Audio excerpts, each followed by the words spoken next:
So we really want to learn mindfulness, the benefits of mindfulness to individuals and couples. We want to learn the skills or how to practice mindfulness. So some of the skills that we'll practice together are going to be self-compassion, some loving kindness meditation that are partner focused, so that we're working with our spouse and strengthening our marriage. And then we'll talk a little bit about kind of the daily practice of mindfulness, and then give you some examples and practical applications that you can hopefully use in regards to mindfulness with your partner. So be aware of that, and just know that's really the intent today. So if you have moments where we're silent, just know that there were probably some instructions that were associated with that in regards to us practicing mindfulness together. So, you can sit in a lot of these and hear that you need to do mindfulness, but often we don't practice together, which is going to be a critical part today. So I'm curious, and obviously you're not going to be able to put in the chat, but in your own mind, think about this. How many of you have ever driven home without remembering how you got there? Has anybody ever experienced that before? My commute's grown a little bit. I drive about 40 minutes and for my commute. Sometimes it's 20, depending on where I'm headed or where I'm going. And I have driven home almost the whole way without remembering how I got there. And you think about how many things we do in our lives when they're automatic or routine, often those automatic or routine things that we don't think about, that we don't give attention to, and that we don't pay attention to. So, some of the really common ones, right, are doing dishes. When you're doing the dishes, how often do you really think about doing dishes? When you're walking, how often do you think about walking? And I'm not saying that you have to do that all the time. However, there's this level and this balance, right, that's really important. So we're going to talk about some of that. And I hope to increase your attention and awareness, not just of driving home, but then you think about things within marriage. So if driving home becomes routine, and I often don't attend to it or pay attention to it, and I get home without ever thinking, maybe some of you think I'm crazy by saying that. Think about things within your marriage relationship or within somebody that matters to you most. Think about things in those relationships that have become routine that you could be doing, but you don't attend to. And that could be the needs of your partner. That could be, it could be lots of things. But give that some thought. What are the things in my marriage that have become routine, like my drive home, that I've been involved with, or maybe when I get home, right? That's a very routine thing. And I just get home and kind of do my thing, right? And I don't attend to my partner. So think about those things that have become routine that you may do, but you don't attend to. And we'll talk more about that. I just want to make a quick case for this thought around marriage. I think it's, you've maybe heard of some of these. This was a study done in 2005, 2006. Linda Wade at the University of Chicago, she's a researcher, discovered that 80% of people who rated their marriages as unhappy in a national survey, when asked 5 years later, they ranked it happier, which I think is interesting. So here they said they were unhappy. 5 years later, they rated as happier. Of the couples that rated their marriage as miserable, that was 2%, so a very low category. But of the couples that rated their marriage miserable, 77% in 5 years rated their marriage as very happy. And so think about that. Are there things that you're doing, or are you in a position right now where you want to improve your marriage, or maybe you're less than satisfied with it? And of course, there's always room for improvement in our relationships, as there is in our own growth and journey. But that's something to really think about. So the researchers found that on average, unhappily married adults who divorced were no happier than their counterparts who remained married. And I think that's something we've got to consider. When rated on any of the 12 separate measures of psychological well-being, divorce did not typically reduce symptoms of depression, raise self-esteem, or increase a sense of mastery. And so when you think about that, and you think about there might be sometimes our tendency is to look outside our marriage or look outside ourselves or to external factors to somehow make things better or make us better. But at the end of the day, if I'm driving home and it's routine and I'm not thinking about it, there may be some things that I need to really consider and look at there. And it doesn't mean there aren't causes for divorce or times where that's very appropriate, and there absolutely are. However, I think sometimes we may attend to that or look externally before we look internally or within our relationships and seek improvement in that way. So the things they did, here's what was interesting. They found those couples that were together that 5 years later rated their marriage better. They broke it down into three perspectives, or what they called ethics, or three categories. And I think these are interesting, but they interviewed these couples to find out what was it? Why did you rate it happier after 5 years? Here's what they found. The one was they called it the marital endurance ethic. And this was couples said marriages got happier, not because partners resolved problems, but because they stubbornly outlasted them.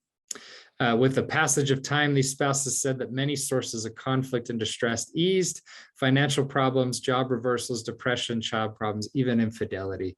So I think that's very interesting, that what they called the marital endurance. The other category was the marital work ethic. Couples reported changed behavior and improved communication because they worked at it, right? But when the problem was solved, the marriage got happier. Strategies from improving marriages mentioned by spouses range from arranging dates or other ways to more time together that they spent. Enlisting the help and advice of relatives or in-laws, consulting clergy or counselors, even threatening to divorce and consulting divorce attorneys help them engage in this idea of work ethic. And so I think that's really interesting. That's the one that I would propose to you today, right? That I'm going to help you increase your work ethic. And then the other one that we'll talk about is the personal happiness ethic. That one's really important. And that's the one we're going to work on as well today. And I hope this will contribute to for you. But the personal happiness ethic is what it sounds like. Essentially, the marriage problems didn't seem to change that much, but instead married people in those accounts told stories of finding alternative ways to improve their own happiness and build a good, happy life despite maybe a mediocre marriage. Now, that doesn't mean I leave my partner behind, but it does mean this idea that I'm going to choose if I'm happy or not, and I'm going to do some things to help me get there. And so I would posture to you, or just position to you, that today, that this idea of the mindful marriage is really what's going to help you in those two categories. When you look at that marital work ethic, it will. When you look at the personal happiness ethic, it will. It also may help you in regards to this acceptance of a marital endurance, that could even be healthy or okay. And so sometimes you'll see that in our attitudes and our marriages and our relationships, there's this idea that we can be very change focused. And I'm also saying that there are times and moments that we also need to be acceptance focused. And I think that's more the marital endurance ethic, is that acceptance-based principle, where the marital work ethic and personal happiness, there can be some acceptance and change, but they tend to be a little more change focused. So the other concept or idea that I quickly want to go over is this idea that our willingness versus our willfulness in the marriage and in our relationships. They found that couples often neglect the things that brought them together, which is why they say they're dissatisfied. Markham, Stanley, and Bloomberg mention activities such as exercising, swimming, hiking, doing yoga, playing tag, cooking, collecting seashells, watching movies, having soda, talking, et cetera, we could go on and on. Mindfulness, may I say that? You'll say that after today. But these activities themselves are not as important as the attitude that we have when we're doing them. So it's this idea that I'm going to be willing to engage in these new experiences and these activities with my spouse. And that doesn't mean I like them all the time. You can pick some activities that your spouse really enjoys that you may not like. I know one in our family is football. I love football. My wife doesn't necessarily like football. However, she's done a little more of that with me, right? And there's some things she does that I just really don't enjoy. She loves to go shopping and walk down the aisles together, and it drives me crazy. So I can't say I'm perfect at it, but I can say some of these things that maybe have become routine, I could be more willing in engaging in those activities with her and together. And that's kind of the critical part. So I hope to help you cultivate as we look at this mindful marriage, that I'm starting to engage and remember the things that have become routine or automatic. I start to become more aware of those within my marriage. And then the other thing is that I have a willingness versus a willfulness. We talk about willingness is open hands, willfulness is closed hands, right? But that I have a willingness to engage in activities together, despite maybe they're super enjoyable or not, right? Just like one of the things I have learned that I really don't like is household tasks. My wife will write me a list, and often there's nothing more that I can do with her is just engage in that and be willing in that. And some of the things she likes, just projects, big projects that she enjoys, and she loves working on those. Sometimes we'll do them together, sometimes they're separate, but the reality is we work on them. And my willingness to do that makes a big difference in our marriage. So again, we want you to be mindful in that you're going to engage in activities that have come routine or automatic, that you've been less mindful of within your marriage. And then I also want you to cultivate this idea of willingness in activities, to engage in those things that maybe you've been more willful to engage in. So I'll let you think about this. If anybody can guess where this is, I'll be amazed. This is one of my favorite places. When I think of mindfulness or being able to attend in the moment or be present in the moment, this is the place I often think about. This is, believe it or not, this isn't Hawaii. This is in the middle of the Grand Canyon. It's not in Grand Canyon National Park. It's right next to it. It's on the Havasupai Indian Reservation. And some of you may have been there, but it looks just like that picture. It's incredible. You get down there, it's 10 miles down into the middle of the Grand Canyon. It's right along the Colorado River. This is what's feeding this. 10 miles down in the canyon, you can either take mule, you can hike, or helicopter. There's no other way there.